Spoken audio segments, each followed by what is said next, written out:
Hello, everyone.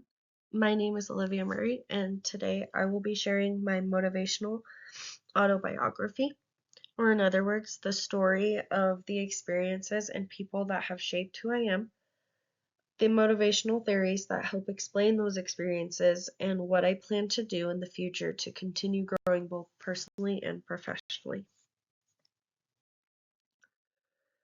To start with a little background, I'm a senior majoring in psychology with a minor in applied behavior analysis. I was born and raised in Twin Falls, and over the last few years, I've had the opportunity to work as both a registered behavior technician and a psychiatric technician. These roles gave me hands-on experiences supporting people through emotional and behavioral challenges.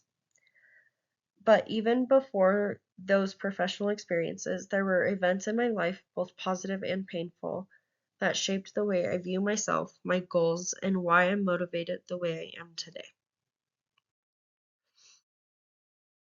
Looking back, several key experiences shaped my motivation. One of the biggest influences were my parents. They were always supportive, encouraging, and emotionally present. They created an environment where I always felt safe, capable, and loved.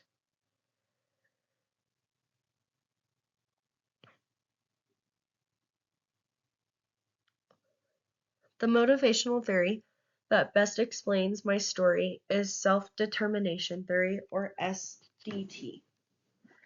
SDT says that all humans have three basic psychological needs: autonomy, which is feeling in control of your choices; competence, which is feeling capable and confident; and relatedness, which is feeling connected and supported by others.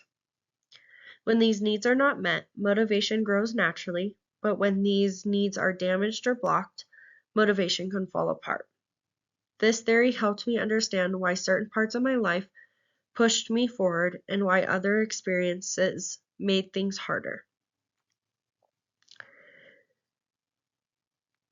In regards to my past, my parents strengthened all three needs. They trusted me, gave me freedom, and supported me emotionally. And because of that, I felt confident and motivated at home.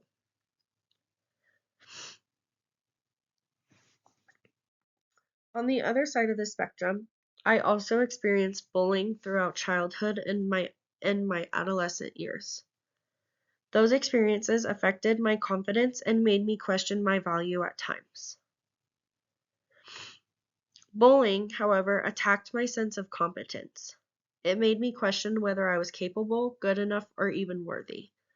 That loss of competence and motivation made motivation harder during those years.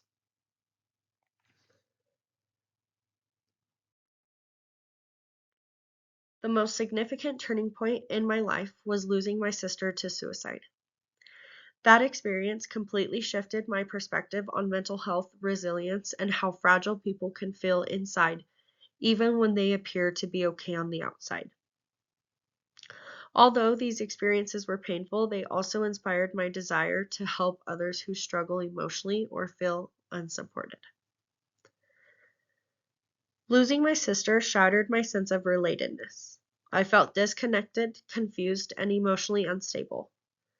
The moment disrupted my motivation in a deep and personal attackful way.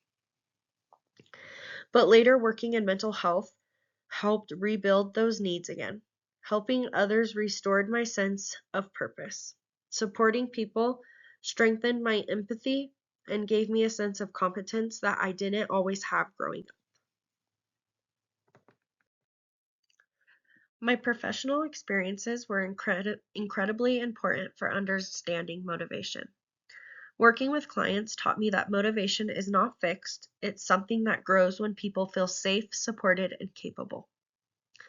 I saw how structure helps people regulate their emotions. I saw how celebrating small wins builds confidence.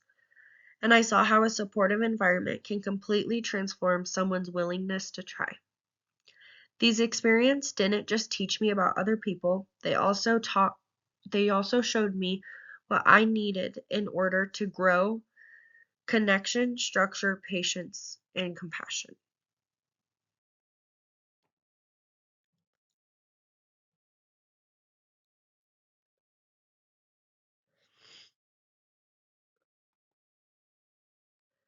Looking ahead, the main area I want to improve in is my self confidence. Even though I've worked through a lot of the challenges from my past, the effects of bullying and trauma still show up in some small ways, like self doubt, negative self talk, or not always recognizing my own strengths. Strengthening my confidence is important not only for my emotional well being, but also for my future career in child development and mental health. I want to be somebody who feels grounded, capable, and not just someone who appears strong from the outside. To build confidence, I'm focusing on several strategies. One, continuing therapy, which helps me work through my emotions and strengthen my internal motivation. Second, strengthening my relationships with my husband, my family, because connection gives me stability and support. Third, daily routines, like getting ready each morning, staying active, and completing small tasks that help me feel capable. These routines may seem simple, but build confidence over time. And finally, I'm using the same tools I used with my clients, tracking progress, reinforcing small achievements, and setting achievable goals. These strategies are grounded in both self-determination theory and goal-setting theory, which makes them realistic and sustainable long-term.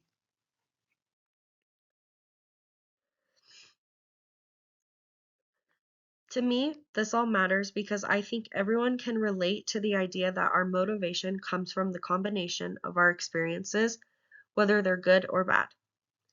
We all have things that push us forward, things that hold us back, and things we still want to grow into. Understanding motivation helps us understand ourselves better, and for me, studying motivation helped me reconnect the pieces of my life in a way that makes sense and help me move forward with more purpose. In conclusion, my motivation has been shaped by support, adversity, loss, and the work I've done with others. Self-determination theory helps explain why I struggled at times and why I found strength in helping people.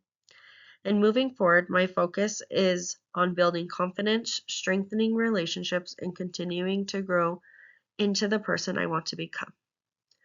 Thank you for listening.